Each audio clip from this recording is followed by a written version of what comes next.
मायरा के सामने आया पुराने रिश्तों का राज। मायरा ने अरमान को बताया गंदा इंसान। पार्टी में मचाया बड़ा तमाशा।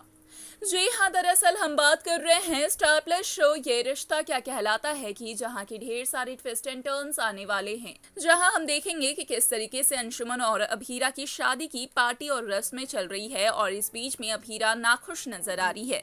जहाँ पर इस बात को कुछ मेहमान नोटिस करते हैं तो वहीं दूसरी तरफ मेहमानों और रिश्तेदारों के सामने ही खड़ी होकर मायरा साफ तौर पर कहने लग जाती है कि अभीरा की उदासी के पीछे का कारण है कि अभीरा का पहला पति इस पार्टी में मौजूद है। जी हाँ, बिल्कुल सही सुना आपने। अगर मायरा के शब्दों में साफ तौर पे बताया जाए तो मायरा ने कहा कि क्यूट आंटी का पहला पति इसी पार्टी में है और वो एक बहुत ही ज्यादा गंदा इंसान है। उसके आसपास रहना अभीरा आंटी बिल्कुल भी पसंद नहीं करती है और इस वजह से ही वो इतना ज्यादा नाखुश है। अब ये सुनने के बाद तो हर किसी के होश उड़ जाते हैं। गीतांजलि जो कि सामने ही खड़ी रहती है वो काफी बुरी तरीके से शॉक्ड होती है और सोच में पड़ जाती है कि आखिरकार मायरा तक ये बात किसने पहुंचाई। जहां पर अरमान ये सारी बातें सुनकर खुद को एक बार फिर से गंदा इंसान मानने लग जाता है।